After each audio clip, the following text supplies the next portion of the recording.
마음이 불안하고 근심 걱정이 쌓여 있거나 우울증을 겪고 계신 분들이 많습니다. 오늘은 이 주제에 대해서 말씀드리겠습니다. 근심 걱정은 과거에 상처받은 기억 또는 트라우마, 힘들고 괴롭던 기억을 자꾸 떠올리면서 긴장되고 불안하고 두려움을 느끼는 것입니다. 또는 미래에 싫어하는 대상이 나타나는 것을 미리 상상하고 불안해하는 것입니다. 우울증은 근심할 우, 막힐 울 증세의 증입니다. 즉 근심 걱정으로 마음이 답답하고 막히는 증상입니다. 불안이 너무 심해지면 공황장애로 발전할 수 있습니다. 그럼 우울증에는 어떤 증상이 있는가? 스스로 판단할 수 있는 자가진단법이 있는가? 하면 이 우울이라는 것은 우선 이 불안과 근심에 휩싸여서 부정적인 감정 거기에 갇혀 있는 것입니다. 빠져나오지 못하는 것입니다. 과거의 트라우마나 상처받은 기억을 떨쳐버리려고 하는데 그러면서도 또한 동시에 거기에 집착하면서 빠져나오지 않으려고 하는 그런 모순적인 그런 심리작용입니다. 우울증이 빠진 사람은 근심 걱정하고 좌절하고 무기력감을 느끼고 공허감을 느낍니다.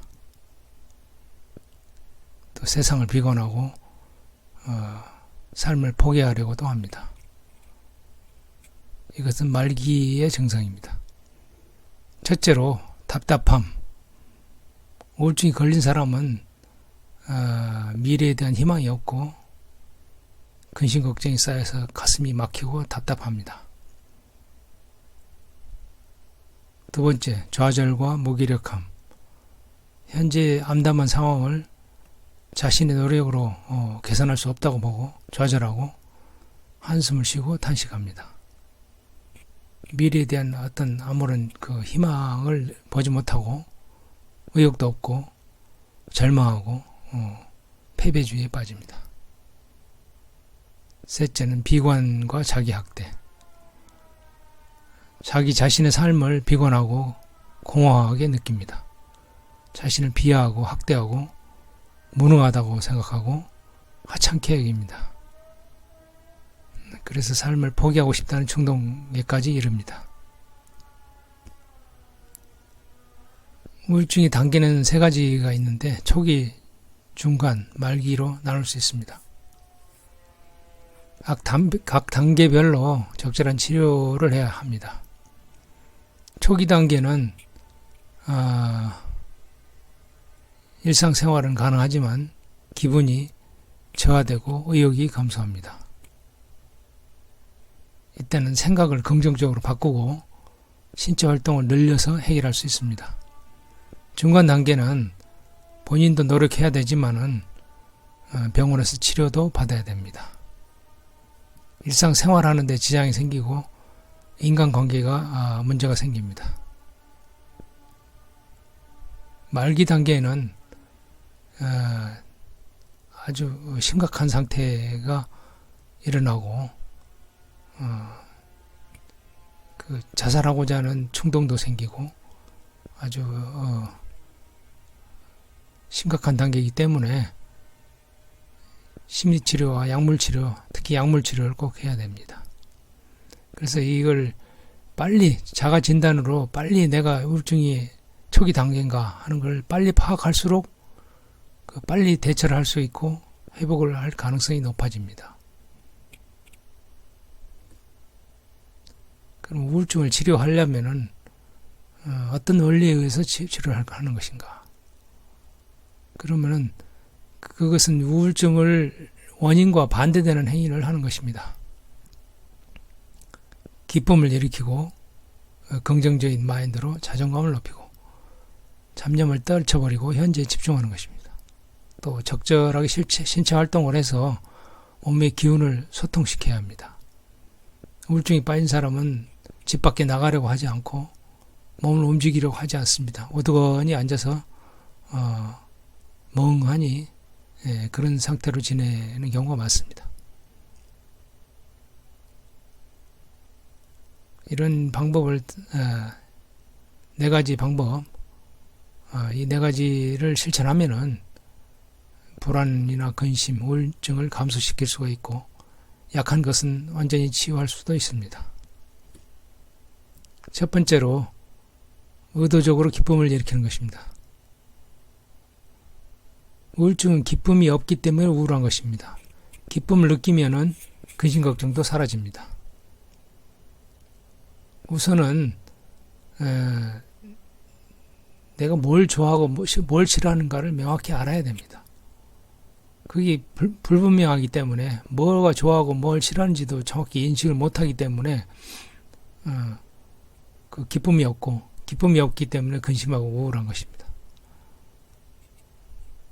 좋아하는 것을 정확히 인식하고 그것을 지속적으로 행하다 보면 기쁨이 생기고 기쁨이 생기면 우울증이 저절로 사라집니다.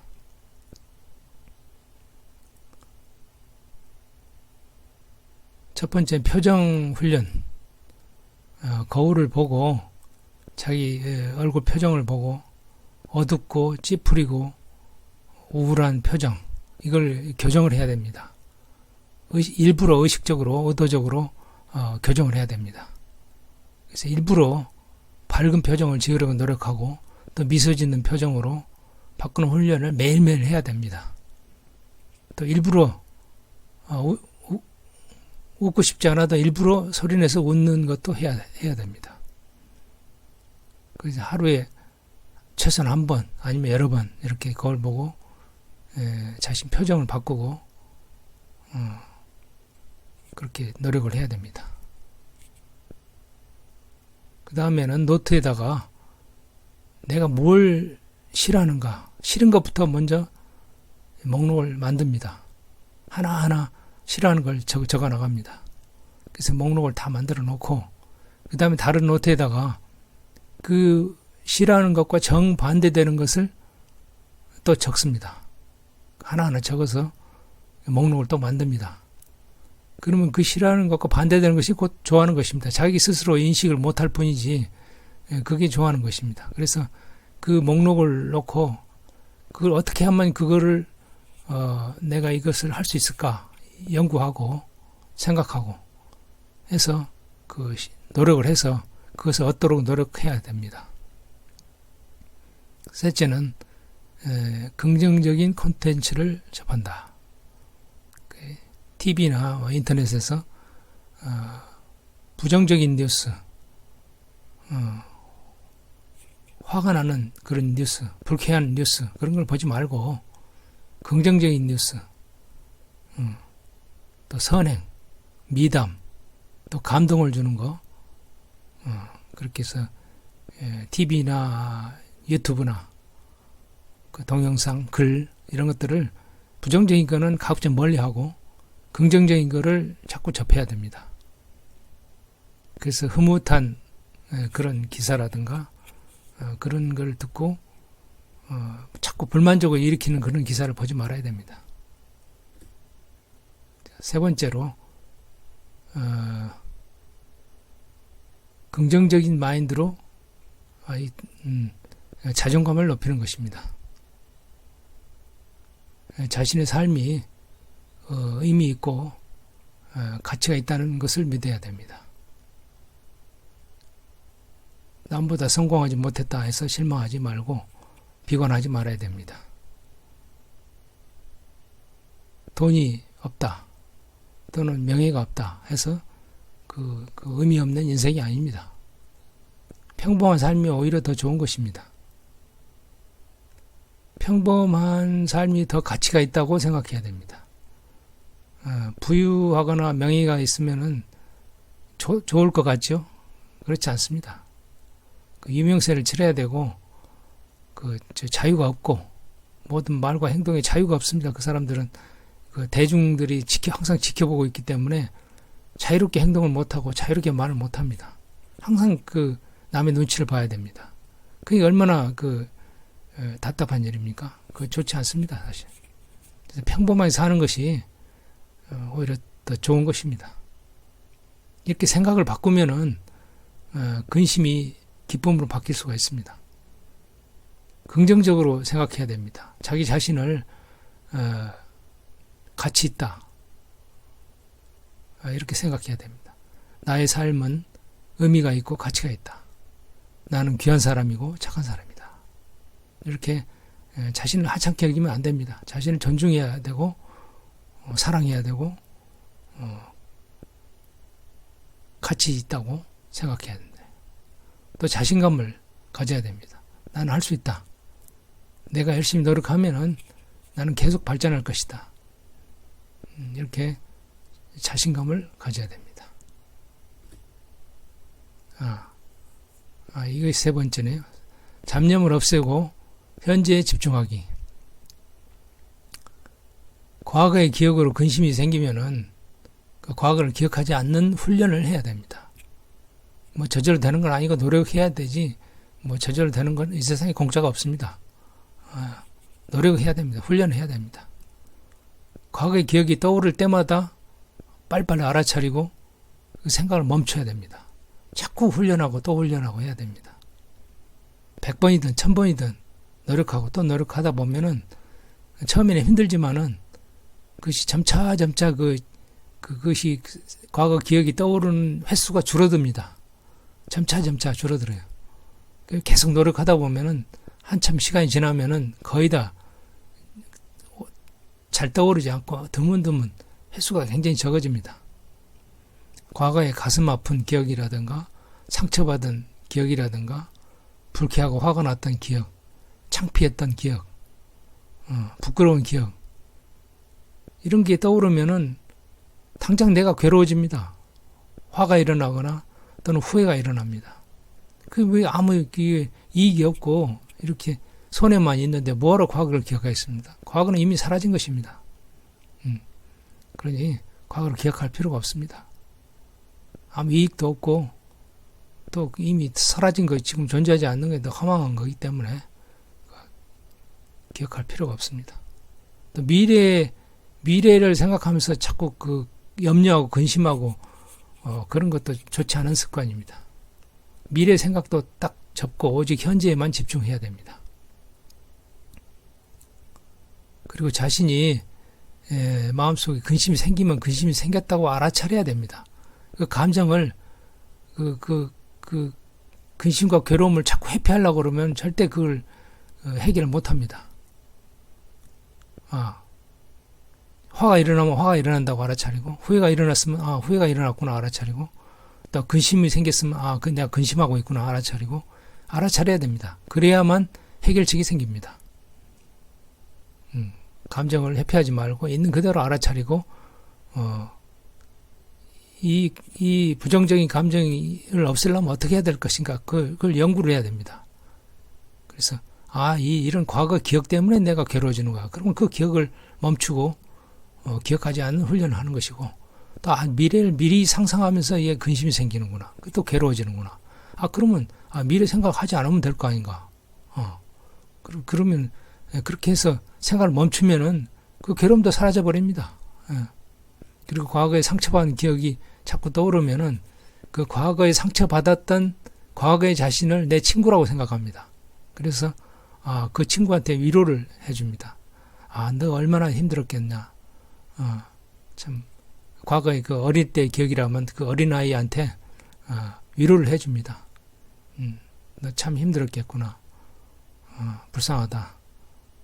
너 그러나 괜찮아. 그건 이미 지나간 과거고 다 허망한 거야. 기억하지 않으면은 그런 상처도 없는 거야. 이렇게 위로해 줍니다. 제일 좋은 거는 그런 잡념을 가라앉힌 제일 좋은 거는 호흡 명상입니다. 저녁이나 새벽에 방석 위에 앉아서 방해받지 않을 때, 남한테 방해받지 않는 시간에 방석 위에 앉아서 조용히 호흡을 지켜봅니다. 그렇게 지켜보면 또 망상이 일어납니다. 기억이 일어나거나 상상이 일어납니다. 그러나 알아차리고 다시 코끝에 호흡으로 돌아옵니다. 이렇게 계속 훈련하다 보면은 점점점 그 망상이 일어나는, 잡념이 일어나는 횟수가 줄어듭니다. 그래서 명상이 제일 좋은 방법이고, 또 명상이 아니더라도 일상생활에서 과거의 기억이 떠올랐을 때 빨리 알아차리고, 아, 이건 과거의 기억이다. 이걸 기억을 하면은 내가 괴로워진다. 생각을 멈추자. 이렇게 생각합니다.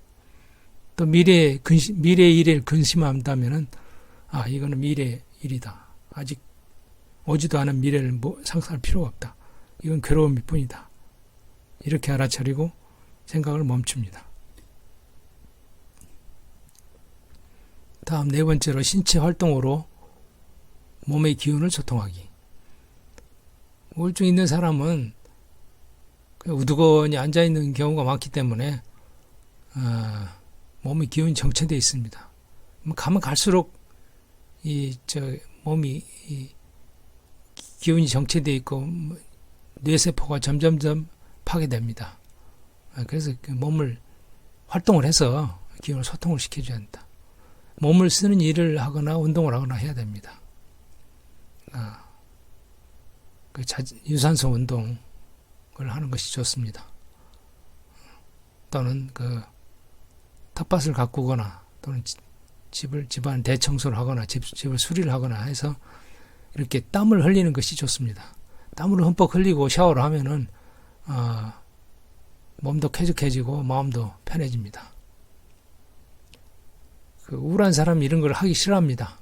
그러나 억지로라도 해야 됩니다. 그래서 하다 보면은 또 기분이 달라집니다. 집에만 있으면은 좋지 않기 때문에 자꾸 밖으로 하루에 한두 번 나가서 공원을 걷거나 또 강변에 가서 바람을 쐬고 또는 숲에 가서, 산에 가서 숲에 가서 이렇게 풍욕이라고 그러죠. 바람으로 쐬는 거. 그것도 일종의 목욕입니다. 그렇게 해서 하면은 눈으로 푸른 숲을, 나무를 보면은 눈이 시원해지고 또 새소리, 물소리 들으면은 또 귀가 시원해지고 그래서 감각이 열리고 이렇게 해서 소통이 됩니다. 안녕하세요. 오늘 함께 살펴볼 자료는 불안, 근심, 걱정, 우울증의 증상과 치료법인데요.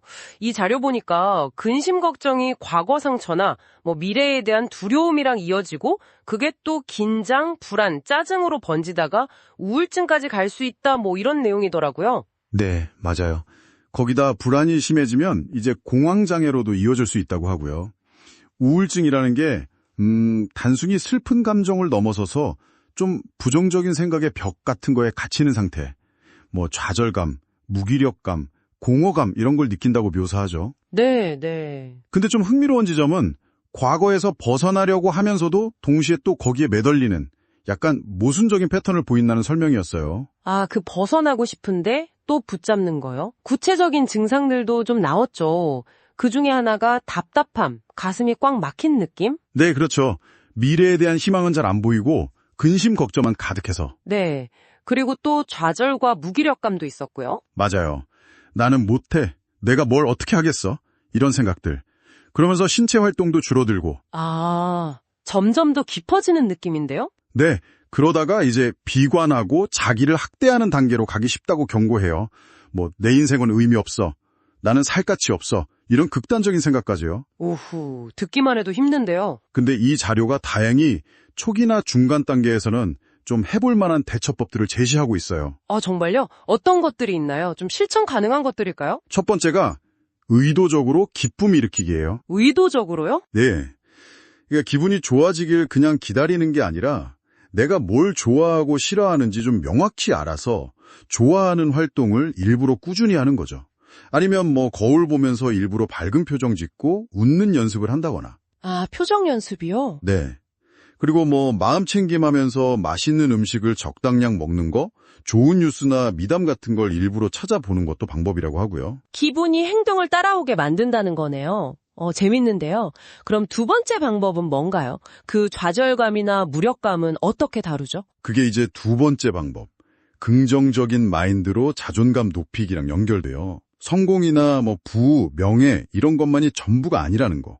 평범한 삶의 가치를 좀 인정해주고 네네. 내 삶은 의미 있고 가치 있다. 나는 할 수 있다. 이런 긍정적인 생각을 의식적으로 하는 훈련이죠. 이것도 의식적인 노력이 중요하군요. 네, 자기학대적인 생각의 고리를 끊어내려는 시도인 셈이에요. 근데 그 과거의 힘든 기억이나 미래 걱정 같은 거 불쑥불쑥 떠오르는 건 어떻게 해야 하죠? 그게 또 힘들잖아요. 맞아요. 그게 세 번째 방법인데요. 잡념을 없애고 현재에 집중하기예요. 여기서 핵심은 그 고통스러운 생각이나 걱정을 억지로 막 누르거나 떨쳐내려고 애쓰는 게 아니라는 거예요. 아, 억지로가 아니고요. 네, 그냥 내가 지금 이런 생각을 하고 있구나 하고 알아차리는 거죠. 그게 그냥 생각일 뿐이라는 걸 인지하는 연습이요. 그냥 알아차리기만. 네, 자료에서는 과거의 나를 친구처럼 좀 위로해주거나 명상 같은 걸 통해서 지금 이 순간에 집중하는 훈련을 해보라고 권해요. 감정을 약간 객관적으로 바라보는 거죠. 억지로 싸우기보다는. 그렇군요. 거리를 두고 바라본다. 마지막으로 또 어떤 게 있었죠? 네 번째는 신체 활동으로 몸의 기운을 소통시키기입니다. 아, 몸을 움직이는 거? 네. 앞선 방법들이 주로 생각이나 마음에 좀 더 초점을 맞췄다면 이건 직접 몸을 쓰는 거죠. 운동, 텃밭 가꾸기, 아니면 대청소 같은 거라도 해서 땀을 흘리는 활동이요. 땀 흘리는 거? 네. 아니면 그냥 목욕을 하거나 공원이나 숲에 가서 자연 느끼는 것만으로도 좀 정체된 에너지를 순환시키는 데 도움이 된다고 하고요. 아하, 몸이랑 마음이 연결되어 있으니까요. 그럼 정리해보면 이 자료는 기쁨을 일부러 만들고 긍정적인 생각으로 자존감을 키우고 잡념 대신 현재에 집중하고 또 몸을 움직여서 에너지를 순환시키는 것. 이 네 가지를 제안하는 거네요. 맞습니다. 뭔가 우울하게 만드는 패턴과 정반대로 행동하려는 의지가 중요해 보이네요. 그렇죠. 이 방법들이 스스로 해볼 수 있는 좋은 전략들이긴 한데 물론 자료에서도 강조하듯이 증상이 좀 심각하다 싶으면 반드시 전문가 도움을 받아야 합니다. 심리치료든 약물치료든요. 네, 그건 꼭 기억해야겠네요. 결국에는 이 방법들이 자신의 생각과 행동 패턴을 좀 능동적으로 바꿔나가려는 노력이 중요하다. 이런 메시지를 주는 것 같아요. 이 자료 보면서 저는 그 부분이 흥미로웠어요. 좋아하는 걸 잘 모르겠으면 싫어하는 것 목록을 먼저 만들고 그 반대의 것을 찾아보라는 제안이요. 아, 네네. 그것도 있었죠? 이걸 단순히 기분 전환 방법을 찾는 걸 넘어서 삶의 다른 영역에서 방향을 찾거나 목표를 세울 때도 이 싫어하는 것에서 출발하기, 접근법을 써보면 어떨까 그런 생각이 들더라고요. 오, 그것도 좋은 관점이네요. 네, 한번 스스로에게 질문을 던져보시는 것도 재미있는 탐색이 될 것 같습니다.